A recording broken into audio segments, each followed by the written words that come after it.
Hello student, welcome है आपका हमारे YouTube channel Uttarakhand education diary में। आज हमारी उत्तराखंड जीके की यह 82वीं क्लास होगी। इसके पहले की क्लासें आप प्लेलिस्ट में जाके ज़रूर देखिएगा। सारी क्लासें आगामी आने वाले ग्रुप सी एग्ज़ाम के लिए काफ़ी महत्वपूर्ण हैं। और यह क्लासें इस क्लास में आपका स्कोर क्या रहा, कमेंट बॉक्स में ज़रूर बताइएगा। यह जो क्लास हैं आप अपनी तैयारी को चेक कर सकते हैं कि आपकी तैयारी किस लेवल पर है, और आप अपना इसमें सही स्कोर बताइएगा कि मतलब एकदम ऐसा स्कोर नहीं जो आपको अच्छा लगे, ऐसा स्कोर जो आपका सच में सही रहा वो स्कोर इसमें शेयर करिएगा। तो चलिए शुरू करते हैं आज की क्लास को। हमारा पहला क्वेश्चन है, डोडीताल कितने कोनों वाली झील है? तो ऑप्शन सी 6 कोनों वाली झील है। दूसरा प्रश्न है, निम्न में से कौन सा किरात एवं किन्नर जातियों के नृत्य हैं?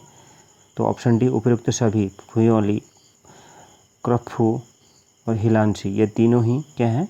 यहाँ पर किन्नर जातियों के नृत्य हैं, किरात एवं किन्नर जातियों के।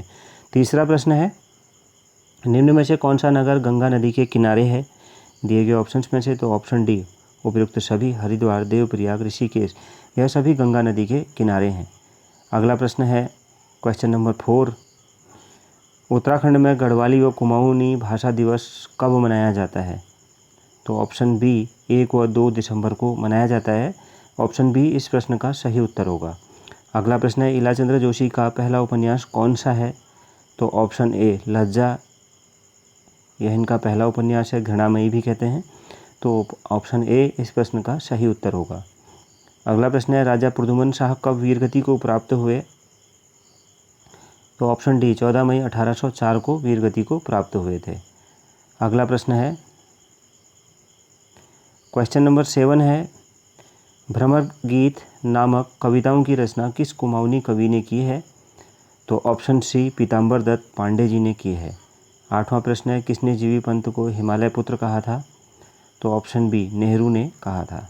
अगला प्रश्न है, convent of Jesus and Mary Dehradun की स्थापना कब हुई? तो इस प्रश्न का सही उत्तर होगा 1902 में हुई थी।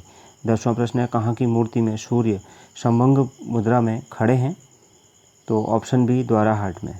अगला प्रश्न है 11वां प्रश्न, किस जनजाति में तलाक का अधिकार सिर्फ महिलाओं को होता है? तो ऑप्शन डी थारू जनजाति में। अगला प्रश्न है, उत्तराखंड का कौन सा तीर्थ स्थल शंकराचार्य द्वारा हिंदू धर्म की पुनर्स्थापना का स्थान है? तो इस प्रश्न का राइट आंसर हो जाएगा ऑप्शन सी बद्रीनाथ। अगला प्रश्न है क्वेश्चन नंबर 13, भगवान नरसिंह का प्रसिद्ध मंदिर कहाँ स्थित है? तो ऑप्शन बी जोशीमठ में स्थित है। अगला प्रश्न है, द वैली ऑफ फ्लावर्स के रचनाकार थे कौन? काफ़ी महत्वपूर्ण प्रश्न और आसान प्रश्न है, फ्रैंक स्मिथ। अगला प्रश्न है, ग्रामीण विकास एवं निर्धनता उन्मूलन कार्यक्रमों की प्रगति का निरीक्षण करने के लिए आयोग की स्थापना कब हुई?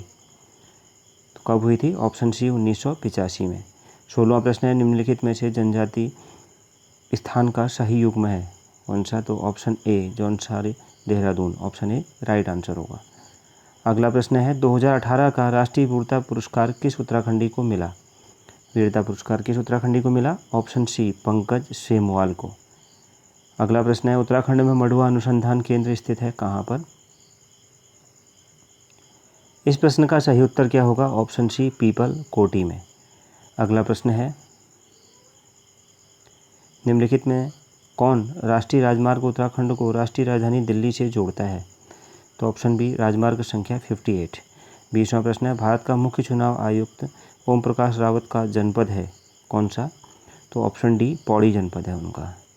अगला प्रश्न है, टिहरी रियासत में पुच्छी कर लिया जाता था? तो इस प्रश्न का सही उत्तर होगा ऑप्शन सी पशुओं पर। अगला प्रश्न है, किस पंवार वंशी शासक का नाम जहांगीरनामा में मिलता है? तो ऑप्शन सी श्याम शाह का नाम मिलता है। अगला प्रश्न है, चाइना पीक कहाँ स्थित है? तो चाइना पीक कहाँ स्थित है? ऑप्शन डी नैनीताल में स्थित है। अगला प्रश्न है क्वेश्चन नंबर 24, साल का वृक्ष है कैसा? तो ऑप्शन बी उपोष्ण कटिबंधी वन का वृक्ष है। अगला प्रश्न है, निम्नलिखित में से कौन सा वन्यजीव परियोजना उत्तराखंड राज्य के अंतर्गत नहीं आती है? तो ऑप्शन ए गैंडा परियोजना नहीं आती है, ऑप्शन ए राइट आंसर हो जाएगा। अगला प्रश्न है क्वेश्चन नंबर 26, 7वीं सदी में राजा इंद्रचंद्र कहाँ रेशम के कीड़े पहली कहाँ के रेशम के 7वीं सदी में राजा इंद्रचंद्र कहाँ रेशम के कीड़े पहली बार उत्तराखंड में लाए? तो ऑप्शन बी चीन से, मतलब चीन से पहली बार उत्तराखंड में लाए थे। तो प्रश्न का टाइपिंग में थोड़ा मिस्टेक है। तो 7वीं सदी में राजा इंद्रचंद्र कहाँ से रेशम के कीड़े पहली बार उत्तराखंड लाए थे? तो चीन से लाए थे।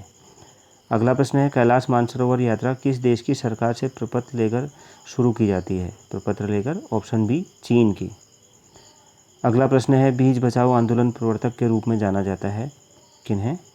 तो ऑप्शन सी विजय जड़धारी जी को जाना जाता है। अगला प्रश्न है प्रथम अशोक चक्र प्राप्त करता है कौन? तो इस प्रश्न का सही उत्तर होगा ऑप्शन ए भवानी दत्त जोशी जी। अगला प्रश्न है उत्तराखंड में दर्जी को क्या कहते हैं? तो ऑप्शन डी औजी कहा जाता है। अगला प्रश्न है क्वेश्चन नंबर 31, राज्य में सबसे कम कृषि योग्य भूमि है? तो ऑप्शन बी रुद्रप्रयाग में है सबसे कम। अगला प्रश्न है कनक वंश काव्य पुस्तक के लेखक हैं कौन? तो ऑप्शन डी बालकृष्ण भट्ट जी हैं। अगला प्रश्न है क्वेश्चन नंबर 33, भैरवझाप शिला किस जनपद में स्थित है? तो ऑप्शन ए केदारनाथ में स्थित है। तो जनपद लिखा है यहाँ पर, भैरवझाप शिला का किस जगह स्थित है होना चाहिए, तो केदारनाथ में स्थित है। ऑप्शन ए इस प्रश्न का राइट आंसर होगा, जनपद थोड़ा गलत लिखा हुआ है। अगला प्रश्न है राज्य में हिमोत्थान परियोजना किससे संबंधित है? तो ऑप्शन बी पहाड़ी क्षेत्रों के जीवन स्तर सुधारना, इससे यह संबंधित है। तो ऑप्शन बी इस प्रश्न का सही उत्तर होगा। तो ये थी हमारी आज की क्लास। आपका स्कोर क्या रहा कमेंट बॉक्स में ज़रूर बताइएगा। मिलते हैं नेक्स्ट क्लास में। Thank you very much.